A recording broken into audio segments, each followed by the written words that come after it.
Hey, what's up, guys? You are listening to or watching the Scandal AfterBuzz TV After Show for Season 5, Episode 17, Thwack. Did you think it was a great episode? I know I did. Let's go right now. You're tuning into the destination for TV superfan discussion, AfterBuzz TV. And now, let the buzz begin.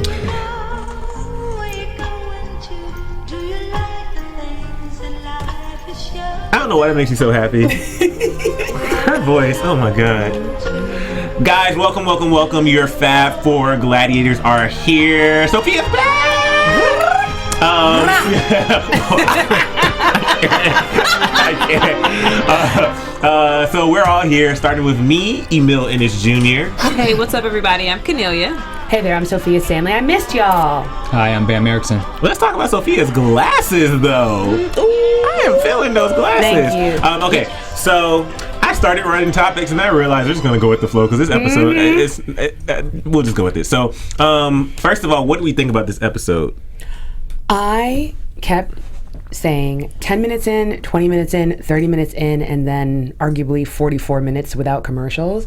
It was a perfect episode. I did not think it was possible this far into season 5, after me talking the amount of smack that I have been talking, that I had tuned out, turned off, was over this whole thing. I thought it was a perfect episode, and the amount of times that they caught me off guard and misdirected me and I didn't see things coming was scandalous. What I liked about the episode was last week, I'm sure I'd said something negative about the previews because it... Oh, let's tell Sofia, because Sofia, you probably don't know. So at the end of last episode, they literally played like our favorite episodes, like when the president got shot, like all the big dramatic episodes saying, wait until next week. And we were like, oh, you know what happens when they do that. Yeah, when they hype you up. Yeah. So I'm glad that I was proven wrong, but I will say that although I thought this is just a great episode, I did predict... I did know that Olivia was going to actually do the killing, only because... Did you get on Twitter? No, only because in writing there's this thing called planning evidence, and so when she was having the conversation with her dad, he basically warned us that he was going to kill her. I'm not disagreeing with you, but I'm going to come back to that after you guys say what you guys thought about the episode. I thought it was dope. I like when the episodes... If you guys don't know, we watched here in the studio, and there are other AfterBuzzers here watching as well. I like when we're so into the episode and we're like, oh, no, to the point where other people are like, dang, what are y'all watching? Be quiet. This was that episode. We had a couple of them earlier this season, but I felt like we were back to being all in while we were watching. Yeah, I agree. I love this episode. So now that we are all in agreement, let's go ahead and break it down. So Lillian Forrester, we saw Lillian Forrester walking into the clinic, and we saw her walking in. Then we immediately cut to Abby's office. Before that, we saw Ethan. Ethan's been getting some airtime here. Mm-hmm. We saw Ethan, who was spying on her, who contacted Abby, and then we assumed, because Abby told us that Lillian Forrester was knocked up, and then we all were like, oh, Fitz, you dirty ass. Like, literally dirty dog. And then she said, oh wait, she's not pregnant, it's worse. And that's when we find out that Andrew Nichols, we knew he was still alive, but he can talk now, and shit just hit the fan. So before we get to that, let's talk about briefly, I'm kind of going in order. So Olivia was talking to Melly, and she wants Melly to get the Latino vote. And she talked about how Latinos are very diverse, and you can't just assume that because Frankie Vargas is running, they're all going to vote for him, which is very smart. But she wants her to sit down with Cardinal Suarez. Throughout the episode, she gets Marcus to work on that, and she continues to dismiss him because they're working on other things. Do you guys like how, one, do you think that her plan is smart, trying to get the Latino vote this way, and two, with her the way she's dismissing Marcus and the way OPA in general is dismissing Marcus, do you guys appreciate Marcus's clapback at the end? Yes, I believe that it's a great idea for Liv to suggest to Melly to get the Latino vote. Yes. I don't need an explanation. Yes. Yeah. And then, yes, I think it's a great clapback. I want something more than a clapback, though. I understand from their OPA's perspective why they're playing Marcus. They're trying to keep him safe. I get that from their standpoint, but there's other ways to do it, and you can be a little more. You can have a little more finesse to it. But at this point, it's a shitty work environment. Like they're always mean to him. Whenever he asks questions, they're like, oh, Olivia has an attitude with him for no reason. You hired me. He didn't ask to come here. So true. Why do you have an attitude with me and you came looking for me? If you don't want me to work here, then just say that. Because if this were a regular job, Marcus would be like, okay, so y'all don't want me to work here. I'm going to look for another job. Like, I don't. No, if this was a real job, Marcus would go to HR. Exactly. No, let's be like, real. I'd be like, hostile work environment. I'm calling the EOC. Like, let's be 100. Okay, I mean, he went to law school, so let's keep it real. Girl. I don't know. But I do, although I did like the clapback, I'm starting to get bored with Marcus or his storyline. Him and what his story, what they're doing. It's getting tiring. Like, you know. Well, you would think that after, I forgot what episode it was, a couple episodes ago when they had that revelation that he can handle it, you would think they would start being more upfront with information and more forthcoming instead of constantly doing this, oh, you can't handle. It's like, you think you can handle the truth? You can't handle the truth. Well, really what it is it's like pseudo mean girls. They're like a clique. Yeah, you can't sit with us. And no, really. So they keep saying that they're trying to protect him. It's really just they really don't care to get to know him. But I will say, it's kind of like if we brought somebody in, we're like, we're going to make you a fifth panelist on this show. And we're like, you're going to be part of the group. And then we don't tell them nothing because there's history. So then they wouldn't be able to, like, they'll be sitting there like, where are these jokes you're laughing at? We don't understand. And we're like, well, you can't sit with us. We're protecting you. That's why we're up here and you're on the sofa. We're just for your own good. No, we're the mean girls. No, it's the mean girls.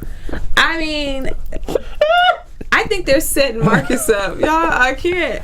They're setting Marcus up for the big fall. Because when you can't have access to something, Sophia is dying laughing, y'all.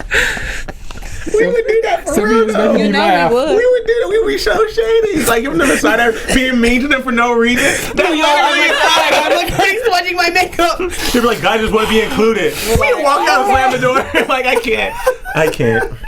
Run to the car. I can't. And that's what it's the fast for. No, they're setting him up for the big fall. So this situation is going to be, okay, Marcus, let's include Marcus. And it's going to be right during the season where they start doing something shitty. Somebody got to get tortured. Somebody's dying. There's going to be some blood. And then Marcus is going to turn bad. And then they're going to regret it. Yeah, exactly. He's going to wind up killing somebody or shooting somebody. And oh my God, now you're cool. Well, I guess after everything I said, I'm going to back up and flip the script, because as much as I want them to include him, I need him to get off his high horse with his self-righteous, oh, you guys are still doing that. Like, yes, that's what we do here. I thought we explained that to you.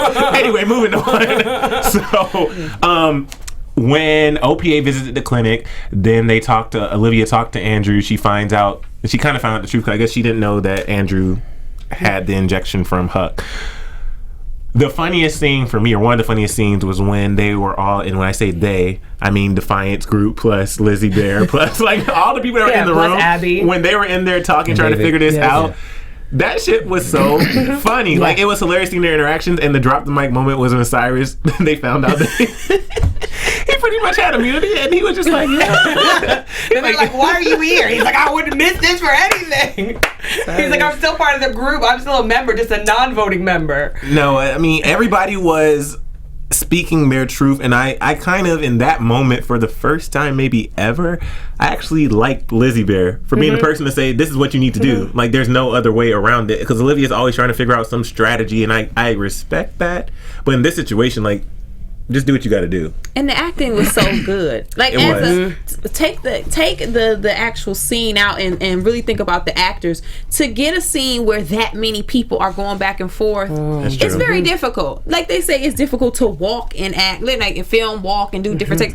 But you had 6, 7 people going back and forth, chiming in. It had comedic timing. It was drama. It was so good to watch. It was like, that was probably one of my favorite scenes of the episode.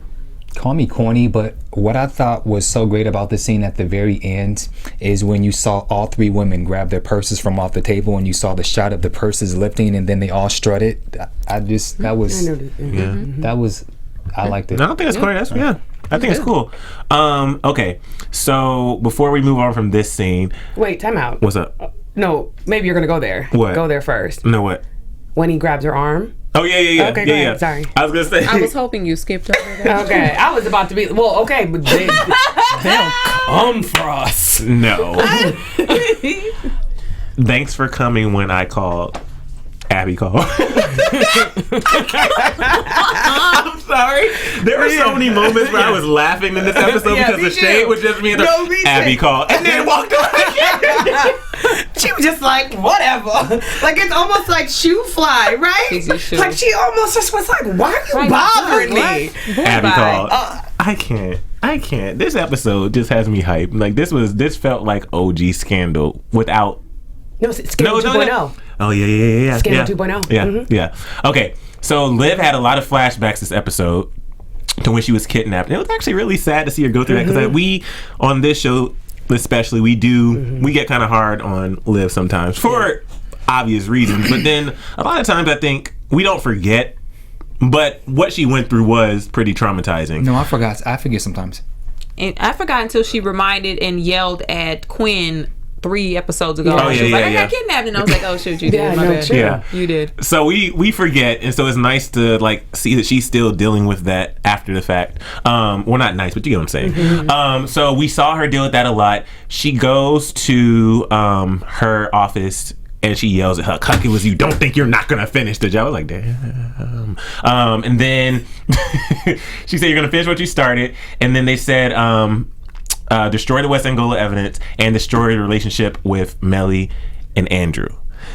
Now, speaking of Melly and Andrew, that whole scene, I knew it wasn't going to end well. I knew it wasn't going to go according to plan, but I wasn't expecting it to.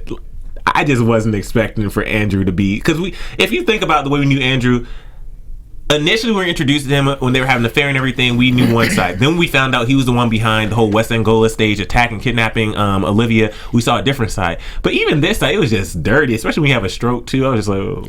Like he was trying to play Melly by making her give him a handy. Like, come on, bro.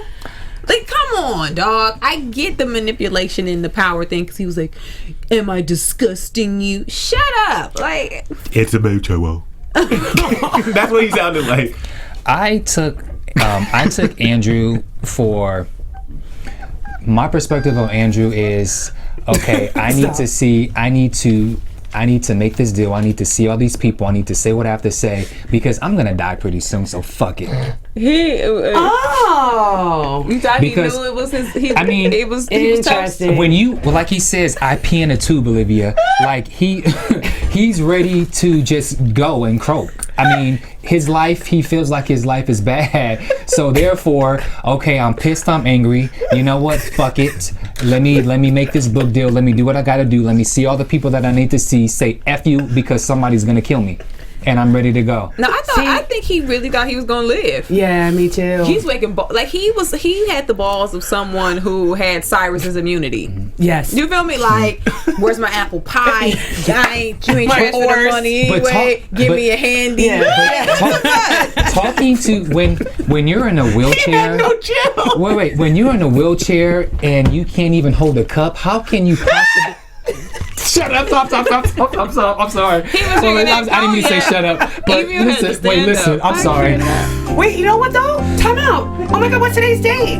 April 7th. It's the anniversary of Scandal. That's why we're so giddy. Isn't it? Oh, Isn't it? Before your hello on Twitter. If you guys are listening right now, whether or not you are listening on iTunes, and if you are listening on iTunes, make sure to press the like button, like, comment, and subscribe. And you always need to tell a friend. But more importantly, rate 5 stars, leave a comment because we read your comments. But if you are listening right now on YouTube or on Twitter, make sure to tell us, is today April 6th, around about then, the 4-year anniversary, let's say the 7th, the 4-year anniversary of the beginning of Scandal. If it is, that will explain why we are so giddy, because there is uniformity in the beginning and not necessarily the end, but this episode was so good, it was the end. See how I stalled y'all so that we can catch our composure? Because we professional. And like I said, I'm just laughing because he had no chill. And it's funny to see somebody have no chill.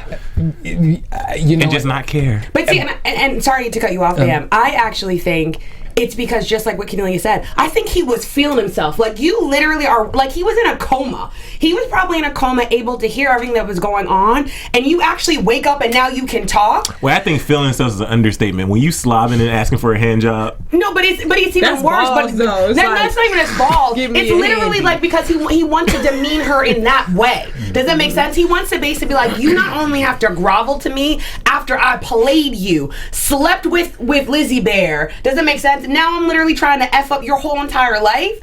But maybe if you give me a hand job, maybe I'll reconsider. But probably you know what I mean? Yeah. And let's not forget, though. Yeah, let's not forget, this is the same man who had balls enough to kidnap Olivia Pope. True. It would be different if she was not the mistress to the president. She's still the Olivia Pope. You kidnapped her. You then flaunted it. You literally walked into the Oval and told the president that you kidnapped his girl. You then changed the plan and decided that you were going to try to sell her. Not like well, literally. That's true. Andrew never had You're gonna say no. Like, he's a grimy move, and that's why. And I can't wait to read all the comments. But literally, when I tell you, I have never been fast forwarding. Obviously, everyone's seen the episode to the final scene in the White House basement. I have never been so fixated on the TV my whole life. I screamed so much. I was like I'm gonna try not to curse, but I was ecstatic. Like, I was so happy. Even that final chairlift, it was like, yeah, because. Again, even like Bamm said, I think it's very easy, and I do it. I actually forget that she was kidnapped. Yeah. And I think worse than being kidnapped, again, the way that it was played out, it's not just the kidnapping, it's the fact that, like, she had to fight every single minute for her survival. And this was, I think, the first time for her, it was, not only was it literally life and death, it was also something worse than that. She's such a fully realized person who's so kind of in control of herself, to potentially have someone take that away from you and then you still have to go on. That's so counter to who Olivia Pope is. Sophia, you make a great point. My only counter is for a man who is in a wheelchair, who can barely hold a cup, you cannot. If I'm Andrew and all of a sudden I'm just talking mad shit about all of you guys, I cannot expect for me to do much. If I'm gonna say all the nasty things that he said to all those people, he has got to expect that somebody is going to beat the living shit out of him. No, because the sad thing is, you know the problem is? The problem is he believed she really was the nasty things that he said she was, and not that she's a boss. She's not some slut on the corner. She is Helen of Troy. Like, she's a queen. She's not someone who literally, like, has sex out of, like, some weak place because she's weak and doesn't have money. She has sex because she wants you from a place of power.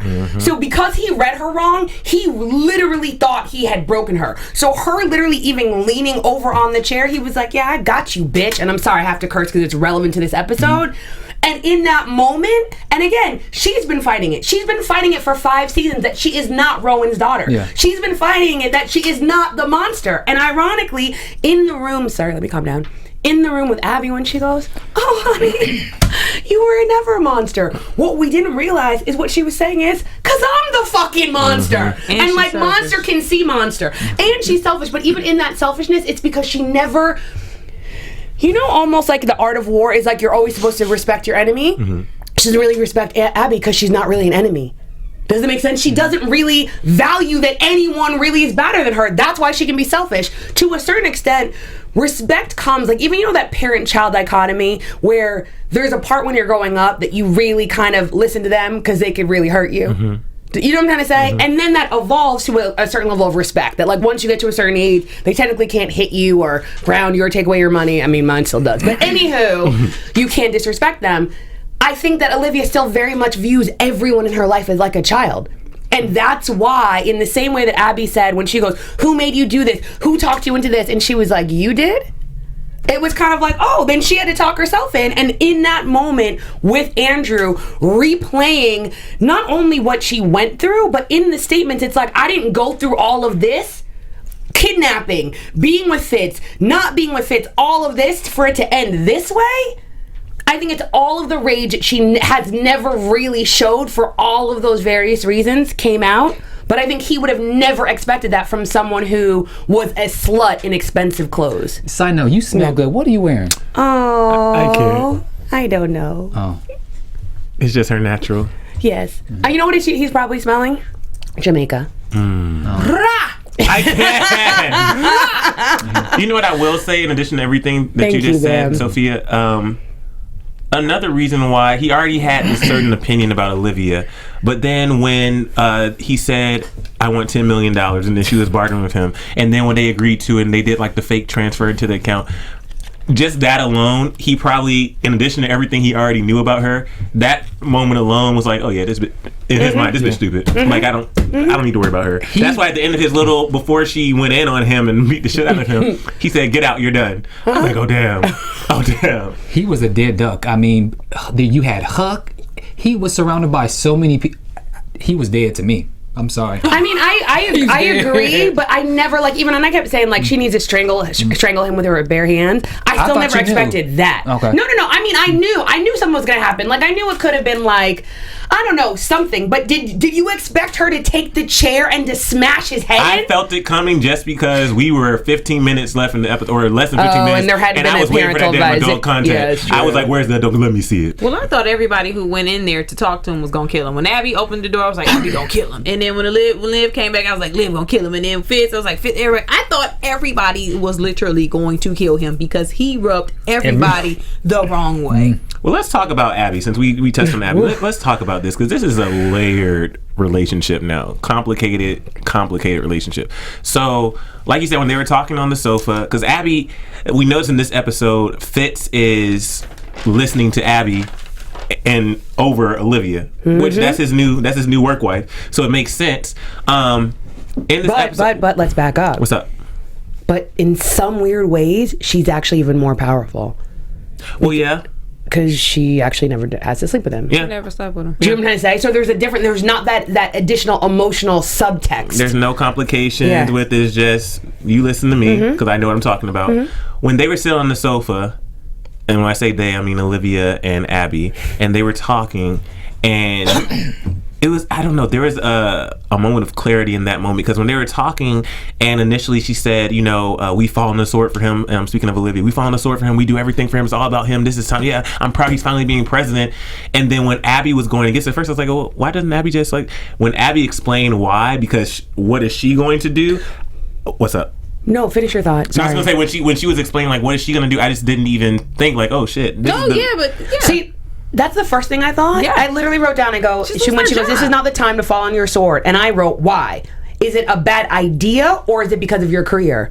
That makes you a selfish bitch. Who, Abby? Yes, Abby. So at the end of the day, his plan was a great plan. It was ironically everything they said he was. He was finally being the president. She didn't think it was a bad plan because it was a bad plan. She thought it was a bad plan because how it was going to affect her. I agree. Should she not have? Yeah. No, but then admit, and that's why she's now fully a monster. Like, should she not have? Like, what was wrong with her being like, yo, what the hell? I'm going to lose all of my credibility. And she should have said, I literally just got this. Like I just booted Cyrus out the True, office.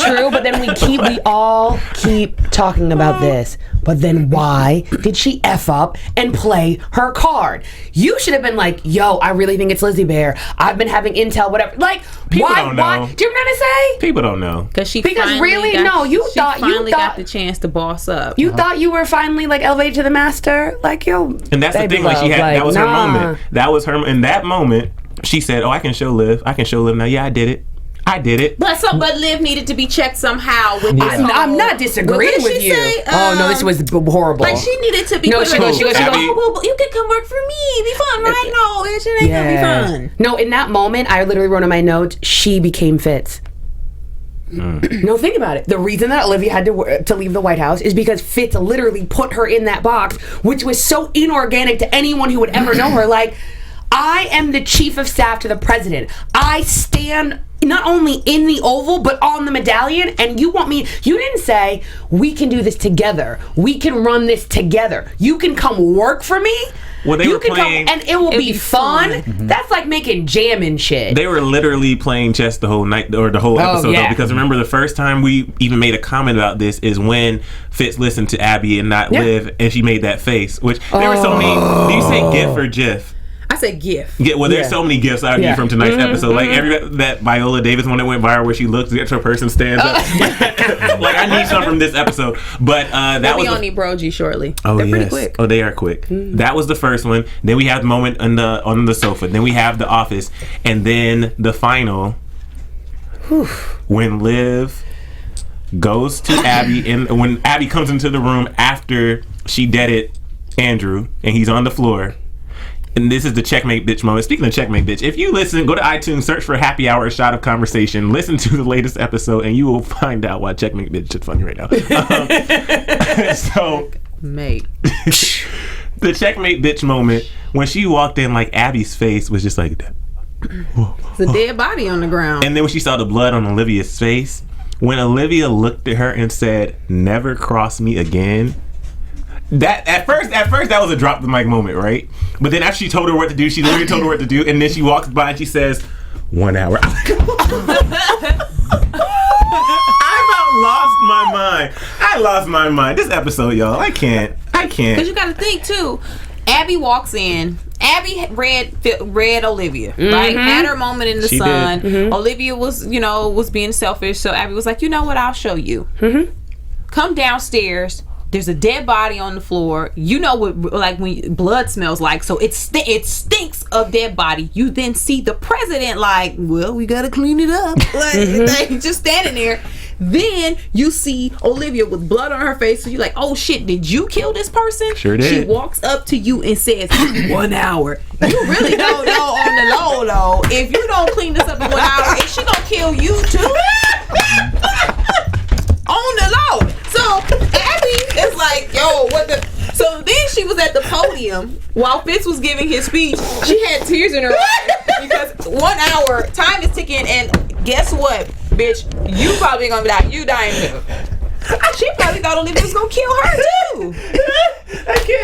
I can't. Really good point, but I took it a totally different way. Wait, which way? Jesus.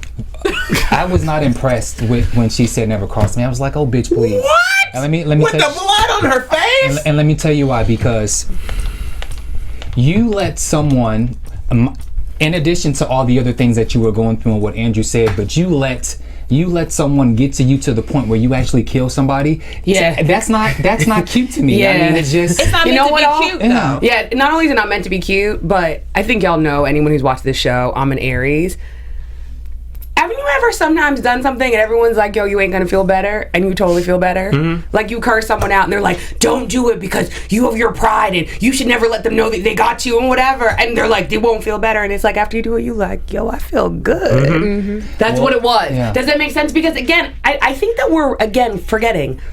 Let's put Andrew literally in the shoes of her kidnapper, of someone who every single minute of the day threatened to rape her or to kill her or to rape her and then to kill her. That in of itself, fuck this whole white hat bullshit. When she went to Rowan's, what she should have said is, yeah, in the moral reality of life, I fully have a right to kill him. And I know I'm the lawyer in here, but in my world, I think that this person has literally taken a certain aspect of her life, kidnapped you, and because of the rules of your world, you don't actually get to try them in court. So what are you trying them in? Your court, because the entire rules don't apply. So in the court that I live in, he should be sentenced to death.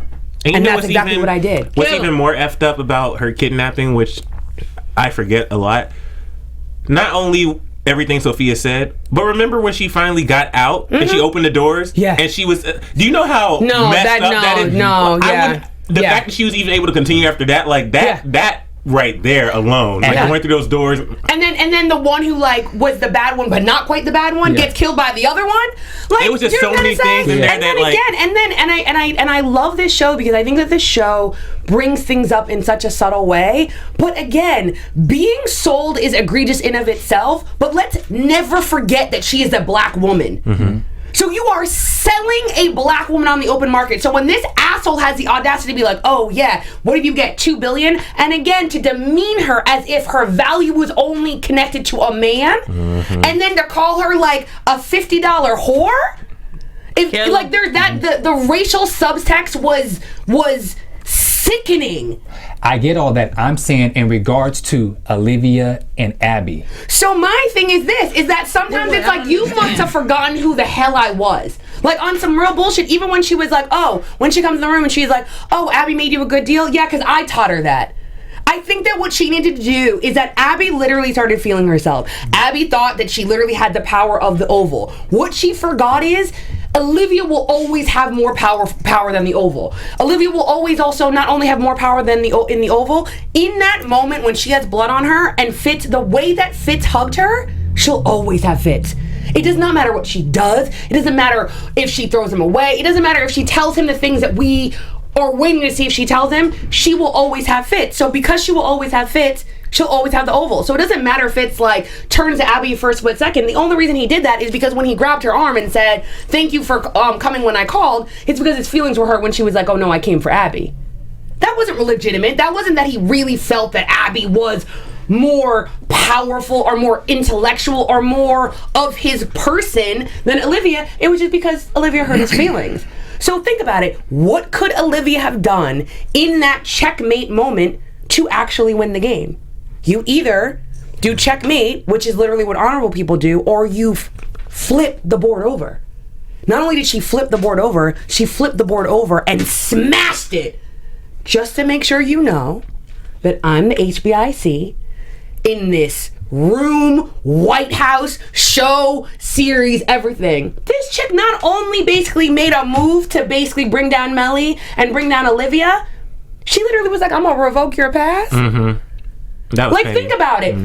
Olivia has just come off being the mistress, and then not being the mistress. She needs this Melly thing to kind of put her back on some level of even just professional level. Does that make sense? Like, Abby's sitting there worried about her career. Like, on some levels, Olivia needs to be worried about hers. The only reason Olivia is not is because she has such a reputation. But let's preface, she just went from being the mistress to then being the girlfriend to not being the girlfriend. She has to do something. And Abby just literally willy-nilly did it like, because you got your feelings hurt because I was like, come work for me.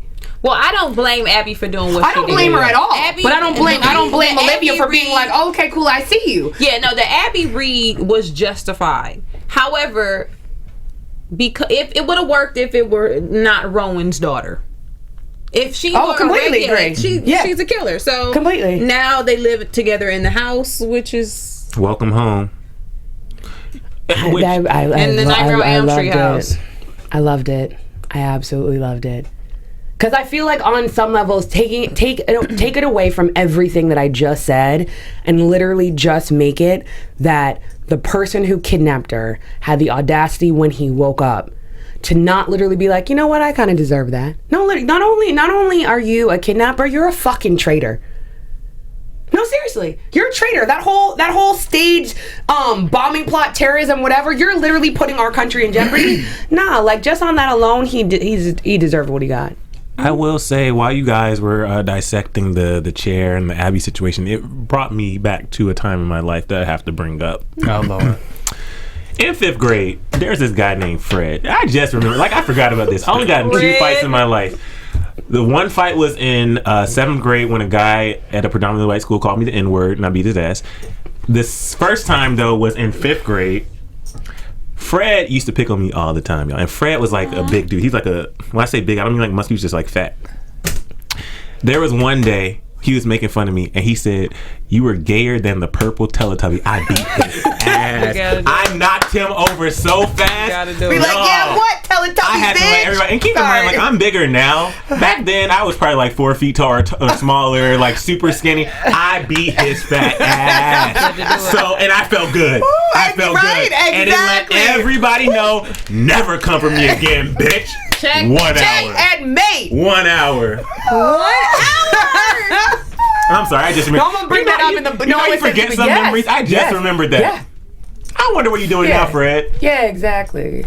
Anyway, what else, guys? That's that ancestry. We don't play. You don't play. We don't play. I can't. Oh no, Fred was black too.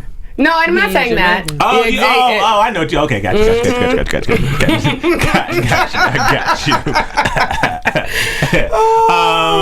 Did we forget anything? Oh, my God. Yes, we did. Lord have mercy. So, Alex Vargas.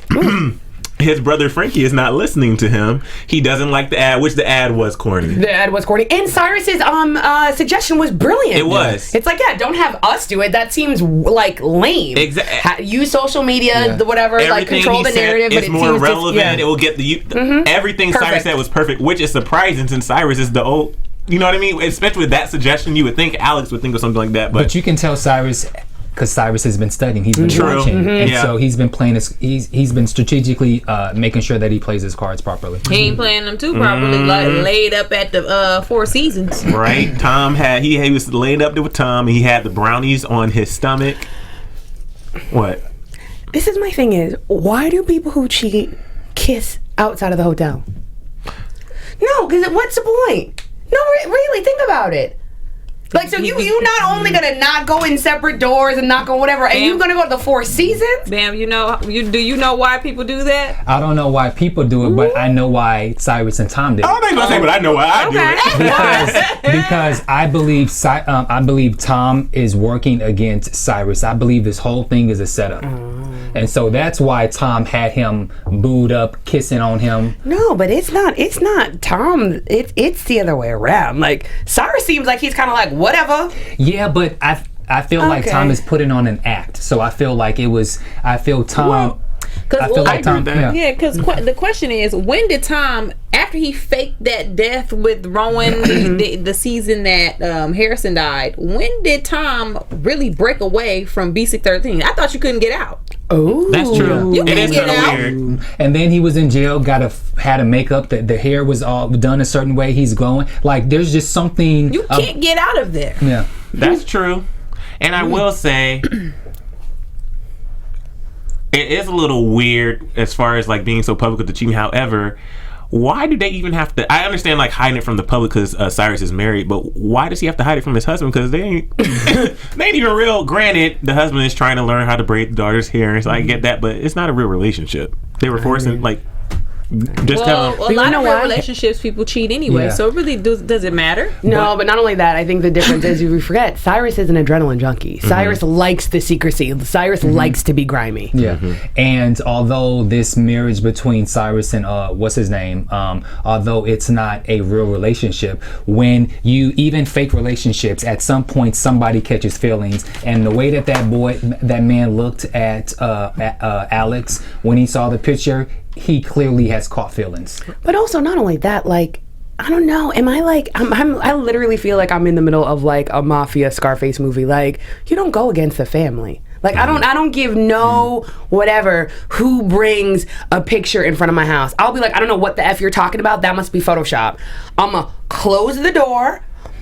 I'm gonna change my clothes, and I'm gonna grab something, and I'm gonna wait for you to come home. No, I'm being dead serious. No, in the dark. no, I'm really waiting home. When you turn on, like, I'm gonna jump you. Do you know what I mean? But like, you don't outside of the family, because then that's when you put yourself in jeopardy. Like, you don't know who this person is, You let him in. They probably right? I don't know. And Alex is how did it- playing with fire. But Alex is fine though. Yeah, Alex is fun. It's Even kind if, of like on that movie with Taraji and Idris Elba when she let him in the house. Oh, Who was good the deal. Oh yes, my would've dumbass let would have let him in him too. in. No, Girl, my come dumbass on. totally. I don't let nobody in my house. I'd have been come like, on in. No, totally. I'll be like, oh, do you want some juice? I just cooked. make some cookies. I I can't. cooked. No. Dude. Let's see. Even if he doesn't give up information, let's see what tactics Alex will go to. But this is my thing is, but why? And this is the funny thing is, because he goes down this road and he finds out that Tom really shot the guy, or what? It's not gonna. How does he? because How it's does it? personal now. Yeah. It's just his Do you know what pride. I'm saying? It's just his pride. I mean, I Yeah. get it, And His but little job back. Yeah. And I thought it was going to actually go a different way. I thought that he was going to find out that Tom had something to do with the secret. I didn't think it was going to go in that way. Oh, I think it it's will gonna. come out. I think it's Yeah. gonna. It will come out. Yeah. If he keeps going down this path. But clearly it will.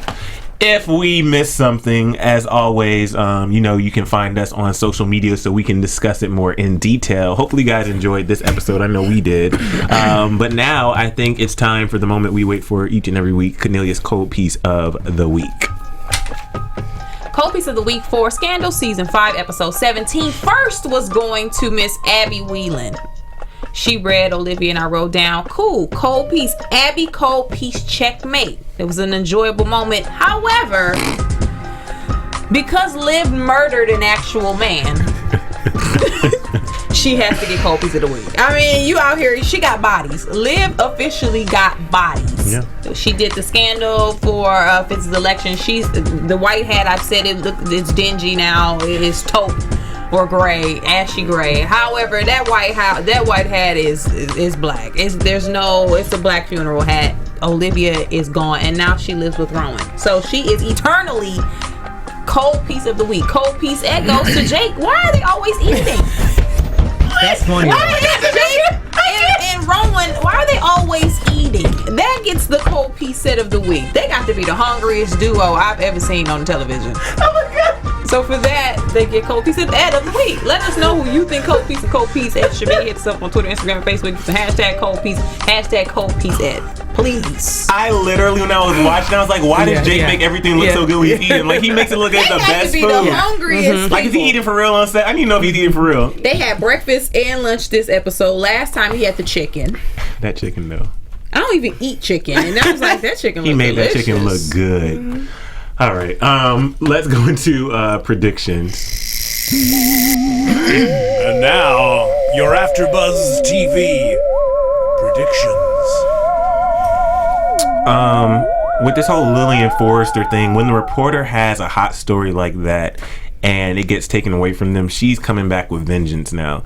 And I remember when initially we said she's knocked up, when he said, "Are you sure?" and they said she's not pregnant now, I was thinking, oh, did she have an abortion and they just found out? So because of that, maybe Liv's past will come up or something. She's gonna have to dig. You just don't let a story like that go. And if you can't have that story, she's going to find something and go against everybody who stopped her from getting that story. And obviously it's Liv. So that something's going to happen with that. Melly just never does anything right. So somehow I feel like this whole Cardinal Suarez, something's going to happen. I don't trust it because Melly just, everything she does, it always has a negative spin somehow. Unless she has Olivia's strict guidance, she can't seem to get it together. And I think it's all for now.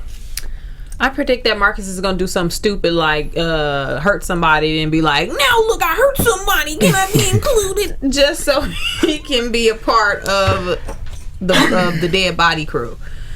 I also predict, not even predict, we saw in the previews that they moved the wedding up for Jake and that lady. And I died. And Olivia was looking a little salty. So I'm looking forward to that because apparently, did she sleep with him? I don't know. Give him the draws again. One last hurrah. Yeah. Whatever. We'll see. Do we have a week off? Yes. Yes. My prediction is kind of a piggyback off of something that you said earlier, is that I think that Marcus is definitely going to prevent the story with the reporter. He's going to prove himself. He's not going to go full on like Huck and Quinn and now Olivia, but he's going to redeem himself. It's something that you said earlier in the episode. I don't know what the term is, but there's no... We're on episode 17 now. He has to earn his stripes. Like, he has to become a part of the team. And in terms of the timing of the episodes and the sequence of the season, it in terms of like the story arc, it's natural that it would happen this next episode, and the next kind of story that he possibly could do is somehow take down the reporter, but in his way. Yeah. But I think we'll make him part of the team. I think Alex will die before the end of the season. I know He's you guys been saying think that, right? I know you guys think he's fine as shit, but he has to die with the fact that now he's messing with Cyrus and Tom, and then you got the husband involved. So I just see a messy triangle, and then I think he just has to go. But it would be cool if maybe Marcus killed him, but I think Marcus needs to do something, as Sofia said. He needs to do something to wake us up. And so whether if he kills someone or what Sofia says, there has to be something. As far as Liv is concerned, we saw in the previews that she's having remorse, or she's kind of going through it because she killed someone. So now I wonder, will I wonder, will her and Rowan become closer, or will they become even more distant? Because you know how Olivia is. Will she want to distance herself because, you know, I'm nothing like you, but yeah, actually you killed somebody. And so that's pretty much it. But, you know, Fitz. Well, that makes her almost like everyone. Yeah. Like, you mean like Fitz and Cyrus and Huck and everybody. Yeah. I have to, breaking news. So, on Twitter, Yogi Bear, Yogi_Bear, at Sofia Stanley, April 5th was the first episode of Scandal. Today is April 6th. Yeah. It is the Scandal 4-year anniversary. Yay. We've been in it a long time. Yeah. No, but do y'all remember, though, when we found out that season 1 got renewed? Yes. I remember. We almost lost our minds. Yeah, because it was only 7 episodes. Yep, and so a whole bunch of people. Volley Girl 5 confirmed that it was April 5th. Camille Layson said it was April 5th. I'm just sorry, I'm shouting people out. Lily Tesfaye, Mila Ward. Yeah, people are just dying. They're like, y'all have me rolling right now. I know we couldn't handle this episode, y'all. It was crazy. It like literally, I'm amped up. Do you guys remember when we used to leave and we used to be up for hours? Yeah. That's how I feel. I'll be in the bed though. Yeah, now we old. Yeah, we old. Yeah, especially I'm old.